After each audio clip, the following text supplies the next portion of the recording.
Welcome to another podcast episode with guest Kirsty Crouch. And we are going to talk to you today about introducing spirituality into your self care routine with some techniques and tips. So I'm excited to have Kirsty on because she's actually one of my mastermind clients. So it's nice to have a client on here with me. Before we get into the topic for this episode, Kirsty, do you want to introduce who you are and what it is that you do? Hey everyone, thank you for having me. My name's Kirsty and I have a business called Real and Raw Wellbeing, which is all about helping to introduce spiritual and holistic self-care into your everyday life, especially for those with ADHD and those women who want to truly take control of their life and kind of get everything back on track. Yeah, that's brilliant. And I love this because Kirsty, you had a very different business. Well, not very different, but not long too long ago, and you've transitioned into this. And I just Yeah. love seeing your journey. So let's get into it and talk about spirituality, self-care, and the techniques and tips that you are ready to share with us today. So people listening to this may not have even tried spiritual practices or may not be into it, or but I think the biggest thing is just to be open to it, isn't it? And Yeah. so if for someone who's starting out on this journey, or someone who even already is, but maybe they need to expand, widen their practice, so to speak, what do you think spirituality actually means? Yeah, I think with anything, especially in the self-care world, it's just about being open to it. And for me, spirituality is the sense of connecting with something bigger than ourselves. So Yeah. some people call it religion, some people refer to it as connecting to the universe, spirit guides, angels. Some people may consider God their way of connecting with spirituality, but for me, it's about connecting with a higher plane of existence. Some people call it, and with my spirit guides and um, getting that sense of oneness with the universe and the energies of the universe, and Yeah. raising your vibrations to kind of meet that, so you can help to bring in more positive outcomes into your life. I love that because that's how I see it as well, actually. Like spirituality, when I hear that word, makes me think of doing like rituals, and Yeah, people seem to think it's like dancing around fires. I mean, I have done this stuff. yeah, Setting things on fire, I have done this stuff because yeah, I love it, and I am open to honestly everything. yeah, But it literally is something bigger than you, and you can be as woo as you want or not, can't you, yeah, with it? It's definitely. like I totally think on you. Yeah, I think it's not a new concept. Spirituality in some form has been practiced by cultures even as far back as the ancient Egyptians. Yeah. And it over the centuries, some people may have become woven into magic. A lot of people may think of it as like Druids and the pagans and Stonehenge and those kind of um like ritual kind of things, which a lot of all cultures have had it in some form. Sometimes over the years it's become something else, or it's become merged or used for something else. So in some respects, sometimes it does have a bit of a negative connotation because it's been turned into something that is either a negative connotation or it is very woo, but it doesn't have to be. You don't have to meditate, or you don't have to spend a lot of time doing the ritual side, the kind of witch, sort of white witch ritual kind of stuff. It can just be getting out in nature and connecting to those vibrations and those energies. I agree with that. And I think a lot of people connect it with religion and believe that you have to stick to one. But I've discovered myself that you don't have to just become Catholic, you don't have to become Buddhist, you don't have to become one thing and put Yeah, yourself in a box. You can take a bit of that and I love learning about religion. But the good thing about I don't know about you, but for me, spirituality, um, it's being spiritual is about again, that's something bigger than myself. It's a great power, it's something within me and I feel like I can choose them and take on my own beliefs and my own practices because they work yeah. for me. And nobody else has to tell me, what they have to be. No, and It's it, all about it is a ourselves, isn't it? very it is a very unique personal thing. And for me, religion and spirituality are different. I'm not particularly Yeah. religious, but I'm very Yeah. spiritual. Then. I think spirituality for me is a lot to do with soul and our soul purpose and our energetic vibrations and our true alignment, and getting that sense of intuition and oneness with ourself and that around us, and not kind of being stuck in our own heads on autopilot a lot of the time, which a lot of people probably go through life and don't actually take stock of what they've achieved or what is around them, and just notice the little things, and everything has a vibration. It starts getting into the law of attraction and all that kind of stuff, which is something that I'm working on bringing into my business and supporting clients with as well. But it kind of all ties in. It's that holistic one: spiritual, emotional, mental well-being. Yeah, I love it. And I love that the topic that we talked about bringing today was about actually bringing it into your business because Yeah. obviously, as you know, I'm a business mentor, I'm your business mentor, and Yeah. you do this like now as your business, like it's all about spirituality and bringing these practices in for your self-care, which is why obviously your real and raw well-being came about. Yeah. So how would you say is the way, how I was going to say the best. There's no best way of doing anything. It's about us. And I'm doing my own question that I actually don't like. But how would you say is a great way to introduce spirituality into your business? Like what can that look like? What kind of things? Well, we're going to come to techniques in a second, but how would you actually recommend introducing spirituality in your business, and why should we think about introducing it?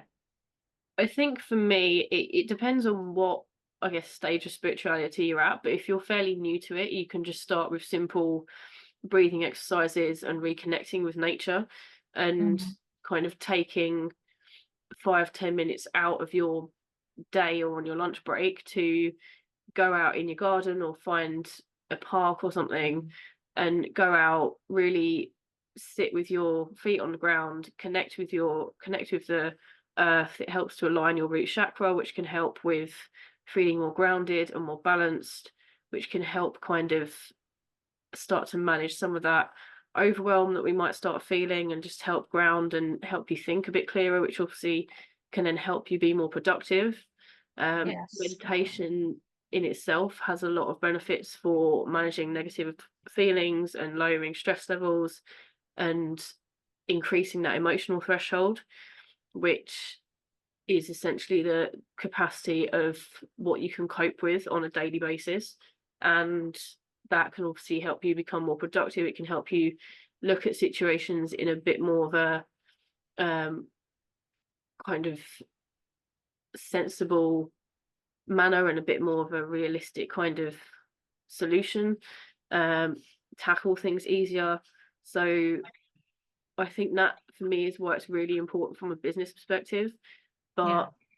But to be able to have a business to whatever level, you've got to have some control and understanding, and really take ownership of being the one to look after your well-being. And someone coming from someone who has anxiety and still suffers, I mean, has anxiety and depression, and is looking to get that ADHD diagnosis, it is really important to have the tools to help manage your self-care and your well-being, because it impacts on so many other things, and sleep, which can impact on being productive in your business. So it's just something simple can have so many benefits going forwards on a much larger level.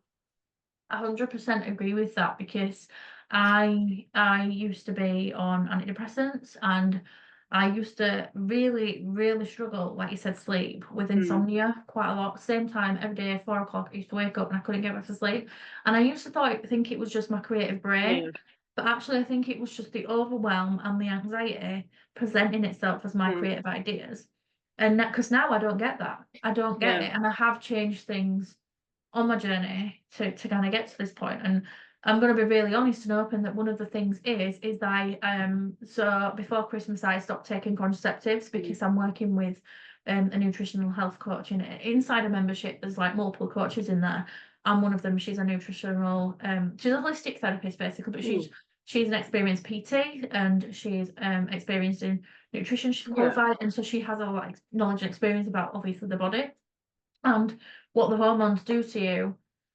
It can have a massive impact, and I do Yeah. believe there's a correlation in women between contraceptives and their mental health. Definitely. Definitely, I'm the happiest I've ever been since I was probably like Yeah. 15, and well 16, and I started contraceptives when I was 16. So Yeah. it's interesting to see that, and I think that spiritual practices have definitely helped me, because I've not really come anywhere with this until I Yeah. started doing the spiritual practices. So the first thing that happened for me, it was related to business, was I worked on my money mindset. Mm. I read, I attended a networking event, did listen to a talk on money mindset, that then made me read Denise Duffield Thomas's book, and I started evolving from there. And part of that had things like emotional freedom tapping, and I started connecting with people that were Yeah. doing meditations, and that's where it started for me, even though I didn't really at the time get on with meditation, but I have experienced amazing meditations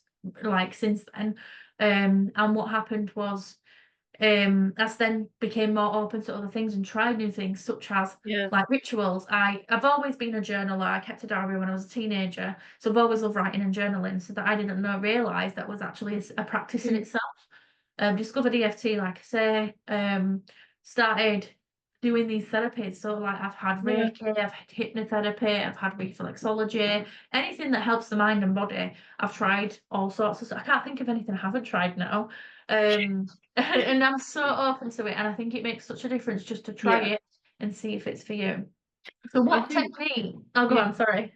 No, so I think it's definitely always worth a try, especially for those who are neurodiverse and are Yes. naturally more, their minds are naturally more on the go anyway. It does, I find that for me, it does help to give that sense of calm and help to Yeah. just kind of focus and calm things a bit, especially if I feel that that start of overwhelm coming on, is to just, take myself away and do a quick meditation, or get out in nature for a bit, and just really connect with being in the present and in the now, and connecting to that higher self. And it doesn't matter if like your thoughts wander, or you don't get it. There's no such thing as getting it perfect. It's just letting your brain acknowledge what comes into mind, and then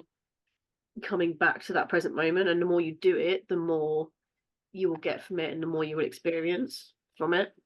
That's so Mm. true. And one of the things I'm actually about to do after this session is I'm going to get my kids from school, and then I'm going to go for a walk with the dog. Yeah. And not just like a quick walk. I'll be like, once I start walking, I actually, because I hate exercise, but once I start walking, I actually enjoy it. I like being Yeah. with myself. Obviously, the dog's there, my mind. I mean, until he goes for a poo, I'm all good. So, We you put know what I mean? ourselves off doing things a lot of the time, and and this is part of what I go more in depth into in my course. But a lot of the time, it's that defense mechanism of saying no to something or not doing something because the brain is trying to protect ourselves Yeah, from something that isn't there, because limiting beliefs, whatever it is, that it's a defense mechanism. And the brain is very good at being a defense mechanism, but these days it doesn't really serve the purpose that it was initially designed for. And that's the problem, is making yourself do something and just being open to experiencing that moment. I agree. And like you said with ADHD as well, it's very different for those that have ADHD, because our dopamine's lower, so we've got to work Yeah. harder to bring Yeah. our happy self out. And Yeah. also, like you said about the limiting beliefs, and I guess like needing to do something, your brain's keeping you safe from something that's Yeah. probably just a narrative that you've made up in your head. I know I do this a Yeah. lot. Like for me, going out for a walk, I put it off, and I think the reason I do is because I have a problem with my feet. So walking for me can actually become quite Yeah. painful. But ironically, this week I've been on a few walks, long walks as well, and I've not actually been in a lot of pain. And I think it's Yeah. because one more do it and push through it, actually your body releases that. Yeah. And you're kind of beating that limit in relief by doing it anyway, aren't you? Yeah. I Which think is the like, key I'm is, always, I'll just do it and see what yeah, happens. I think the key is to start small. You kind of, if you're not 99.9% of the time, anything that you're not doing or you're saying no to is because at some point in your life, it's either has caused pain or somebody said something that, has made you doubt yourself or made you feel self-conscious or whatever it is, and Mhm. your brain's turned that into something that you need to avoid, and the more you avoid it, the more it reaffirms the belief that it is a problem. So if Yeah. you just take a little bit of a step outside your comfort zone and a little bit of a small step to doing something each day, you retrain your brain to think that it isn't a problem. And neuroplasticity is, and the ability to rewire neurons and things is something that scientists have shown the brain does have as one of the few organs. And it has been scientifically shown that people with ADHD and that are on the spectrum, their brains are wired differently, and there are different parts of their brains that work differently and that are more stronger at different areas. So we have to work harder for different things sometimes, but that doesn't mean that we can't do it. And that's why I think for me, meditation and spirituality has proved such a benefit, because it's helped to manage those things that, are always there, but it's helped to manage the overwhelm and manage everything else. Yeah, I do agree with that. I love that it's helped you. What are techniques that you recommend trying in terms of like spiritual practices, especially if you're a business owner and maybe you are neurodiverse as well, because that's who you help. What kind of practices would you recommend trying? I think meditation has definitely always been my number one for me, and that can be it can be guided meditations. There are apps that do it, but it can be guided meditations. You can just put basic chakra music on YouTube, and if you're just starting, you can just put some music on and just set a timer for a couple of minutes and just practice sitting there and focusing on the music and focusing on the moment and on your breath, and really notice the in breath and the out breath, because a lot of people don't breathe properly per se. They breathe from their chest. And I mean, I'm doing it now because of hay fever, and you tend to notice it more when you've got respiratory asthma and hay fever and things like that. But on a day-to-day basis, most people breathe from their chest. So if you put one hand on your chest and one hand on your abdomen and feel which one rises, if you're breathing more from your chest, that's going to naturally instill the stress response in the body because of the mechanisms. So properly breathing from the abdomen and really practicing those breathing and just sitting and listening to that music is quite a nice way to start. I And love that because focusing on it's your so breath. easy to do, actually, isn't it? It's so easy to do. Yeah. A couple of minutes is a really good reset. I Or did just, it yesterday yeah. after a walk. I sat and just did some breathing and Yeah. then got to what I wanted to do. Or as I say, just go and, hug a tree or sit and find some grass and just walk barefoot on it, because it helps to ground that root chakra and reconnect with nature and with the earth. Because a lot of the time, if you're feeling overwhelmed and you're feeling kind of out of alignment, it's because your root chakra isn't aligned, and that's our kind of anchoring point to feeling secure and feeling grounded and safe. And if that's out and that's not in alignment for whatever reason, then it can cause other problems. Yeah, it's funny because I love going outside barefoot and I always have, and I never knew why. I say like I'm not into nature and everything, but maybe a bit of me is because I've always loved going out in barefoot, and I am the kind of person who will always have dirty feet because I do it all the Mm, time. I go out barefoot, and until now, until I'm obviously better educated around this, I now yeah, know that it grounds you, even if I'm just walking, and I look and I do like it. I don't, there's something about, I think it's sensory as well, the yeah. feel. of the grass on my feet, even the gravel, like on the pavement, wherever it is. Like my garden's got on that side it's got gravel, back end we've got the grass Yeah. and we've got paving stones. So there's literally different textures that I can feel as I like walk Yeah. just around my house. So I do like feeling that, and it is sensory, but Yeah. obviously grounding at the same time. Even just noticing, noticing the sound of the bird song, or, if you go to the beach, really how the sand feels between your toes and how the water flows over your feet, and being mindful of the moment can help to lower stress levels, because it shuts out the noise of everything else. And a lot of people, I've come across that say they're not particularly spiritual, or they don't get the energy side of it, but everything is energy. And even if you know most people will say a time that they've gone into a room and felt that the Yeah. energy is just off, and that is still you picking up on the energy of other people and the energy Yeah. that is being given out, and you will find that your energy then matches theirs, which is why you'll then feel it will bring Mm. you down. Yeah, definitely when you've got somebody in it who's got a strong energy as well. And that's what spirituality is, isn't it? Yeah. It is about working with those energy, it's energy Yeah. work. Have you got some top tips for spiritual self-care? I think for me, one of my top tips is definitely about focusing on your breath, and really breathing properly from the abdomen, focusing on noticing your breath, especially in those kind of moments when you feel overwhelmed with your business, or you feel like things are starting to get a bit on top of you. Start simple, and look at the simple kind of small things you can do to start off with, and remember that it is a personal thing.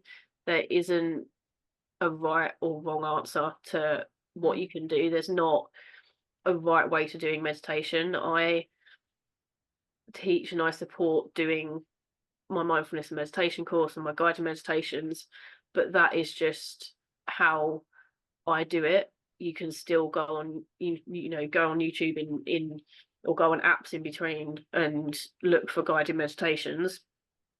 Some things will potentially trigger some people if it's an emotional thing, so just obviously be careful of that, which when I do it, I get that information before, so I can make sure I'm supporting people the best way I Mm. can. But it is a very personal thing. It is very much doing what you feel aligned to. And some people may find that meditation doesn't necessarily work, but you can just meditate by having some quiet time for a couple of minutes and putting some chakra music on, and that's just as effective as following a guided meditation. I find it easier with guided, but I think that's because of the ADHD thing, and otherwise my brain goes off on a tangent, so I This, find it easier to have a guided meditation, but some people find that really distracting.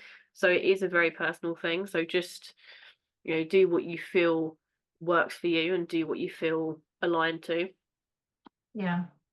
And I have had the pleasure of experiencing one of your meditation sessions, which was lovely. Thank you. And I'm not a massive lover of meditation, I will admit that, but I have had some amazing meditation experiences.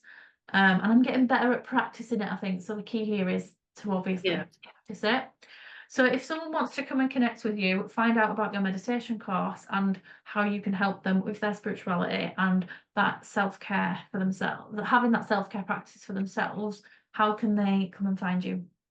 So I'm on pretty much most social media channels. I'm on Facebook um, as Kirsty Crouch on my profile. My group is Real and Raw Wellbeing.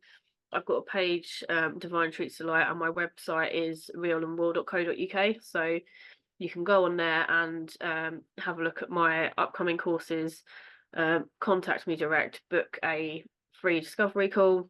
It's about 20-30 minutes, completely free informal chat, just going through kind of what your goals are, what your needs are, what you want out of it. You can book the meditation sessions, either one-to-one or group, and I am running an online one starting at the end of or beginning of August, which is 6 weeks online mindfulness and meditation course. It's £50 for the first 10 people, as like an introductory price. So if you want information on that, then let me know and I can send you my booking form. Really irritating fly. And I'm doing them in person in Kent. So obviously if you're down this way, then you can let me know and I can send you the form for that. And I'm on Instagram under Kirsty Crouch. So my website's got all the information, and it's also got my affiliate links for my Nails Yard and Love Autumn Rose for some really lovely spiritual and self-care products, candles, incense, skincare, that type of thing. So that's all on there as direct links as well. So yeah. Just got a question about your meditation sessions that you're starting in August. When this podcast goes out, you probably will have already started them. So do you plan to do it again in future after that series in August? Yeah, I'm gonna do it. So I'll do the first one in August, say 6 weeks, and then I'll either run. I'll probably have like a couple of weeks gap and then run another one after that. And then yeah, you can always jump on the next course, or as I say, if you're in Kent area, you can do in person, or you can just do group sessions for 6 weeks if you've got like a group of you or just yourself that wants to do an online 6 week course and do it as a 6 week course online. You can always get in touch and find out about that as well. Thank you. Thank you for coming and joining us today. I've just got one Thank you final for having question. me. One final question, which I ask all of my guests, and that would be, what is your top tip for being organised within your business? I think for me, my top tip is using lists. I'm very much a list and kind of app person. I use Todoist and Asana, which I found are probably the two that I most get on with. I've tried time blocking and a couple of other things, and they just don't work for me. So I found that just having a list of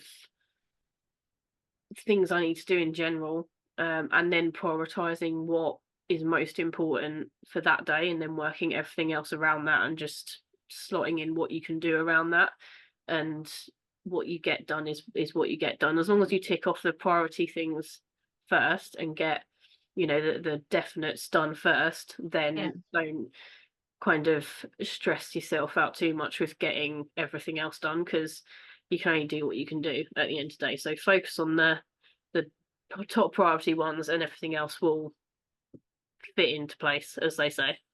It does, and I love a to-do list. Huge advocate of lists. Yeah. I think I just do everything that you can to be organised. Like I don't do time block, but I don't always. Sometimes I let go of that a little bit. But I do time block. I schedule. I use to-do lists. I use calendars. I do it all. I throw it all in. Because I'm just obsessed with new ways to be organised. Thank you so much, Kirsty, for joining us today.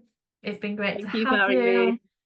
And please do go check her out as Kirsty Crouch on Facebook, or check out Real and Raw Wellbeing, her Facebook group, and obviously her website as well, to have a look at what she's got available. And I'll see you again soon for another interesting talk with another guest in the next episode. Hi, I'm Dani Louise Smith, and I am the Queen of Business Organisation. I'm a business mentor and coach, and I specialise in helping you to ditch overwhelm by managing your business like a CEO pro. And I've got something that is going to literally save you time, help you be more productive, and earn more. This will change the way you do business. It's called the free Organised Business Toolkit. You're going to have to access this. It's going to be your best friend. Inside the toolkit, you'll get time management tools, business strategy resources, client management solutions, finance managed solutions, and my top 10 business resources that you can work your way through to help you with building your business. There is no opportunities missed with inside this toolkit. And not only that, I know how hard it is in the beginning where you're trying to navigate all of these different systems and tech and tools. So there is a short how-to video for each area, guiding you through how to use these tools easily and efficiently. It's everything you need to save time, be more productive, and earn more money in your business without any of the stress, confusion, or overwhelm. And best of all, it's totally free. If it sounds like you need this toolkit, then head over to www.queenofbusinessorganisation.co.uk/toolkit, and you can download it and get instant access right away. See you on the inside.